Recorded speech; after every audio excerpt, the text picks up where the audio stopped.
One of the best homemaking decisions I have ever made is that I've stopped cleaning on weekends. And the crazy thing is, my home has actually remained cleaner because of it. So, as if we needed another reason to be convinced to stop cleaning on weekends, here it is. Weekends should feel different.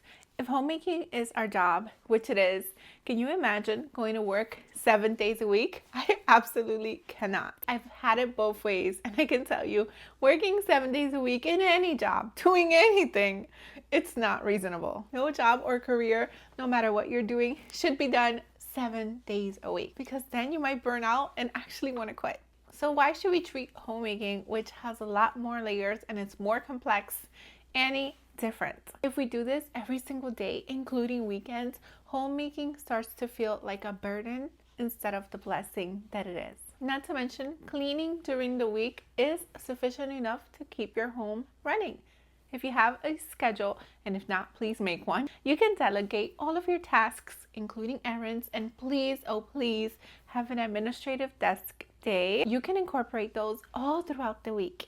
And if you'd like your home to feel extra fresh for the weekend, just do a cleaning session on Fridays before the weekend starts. That way, especially if you have a spouse who works outside the home or children who go to school outside the home, you can all fully enjoy your weekends together. And even us homeschooling mamas, the weekends just totally feel different than the weekdays, don't they? So why should we now add cleaning to that too? And I get it if you have more extensive schooling to do, but surely we can find 10 to 15 minutes a day to do something. If we have a schedule and we stick to it Monday through Friday, weekends don't become disaster recovery days. And did you know that rest helps our non-rest days to be more efficient? Taking a break actually helps our system to work more effectively every single day because we're not getting burnt out, we are getting a break. And when I say weekend, that doesn't necessarily have to mean Saturday and Sunday for your family. Just substitute the word weekend for whatever that means for you.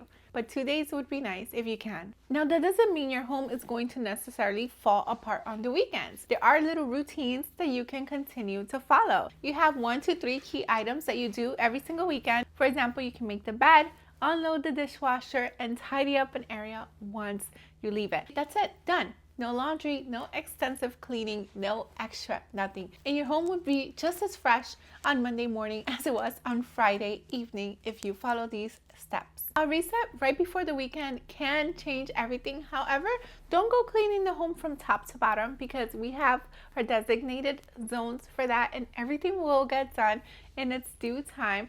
But one pro tip that I can say for certain, make sure that you tidy up your area after you're done with the task. Don't let things pile up because with everyone home on the weekends, that mess can become bigger much faster. So just have everyone transition and put their things away before moving on to the next task, and your home will stay just as fresh as how it was on Friday. And best of all, you get to enjoy your weekend, relax, and take your well-deserved time off. But if you don't have a schedule and you don't know how you will incorporate this and you don't know where to start, feel free to reach out to me. We can make your customized cleaning and decluttering schedule that will basically have your home running itself. But if you're not ready for that just yet, join the Homemaker Circle for more accountability, exclusive guides, fun challenges, freebies, private community full of accountability, like-minded women, and much more. The highest tier is only $20 a month. Check out the link down below if you're interested. But if you want even more simple, effective homemaking tips, then check out this video here and I'll meet you there right now. Thank you so much for watching. Until next time, to God be the glory. Bye!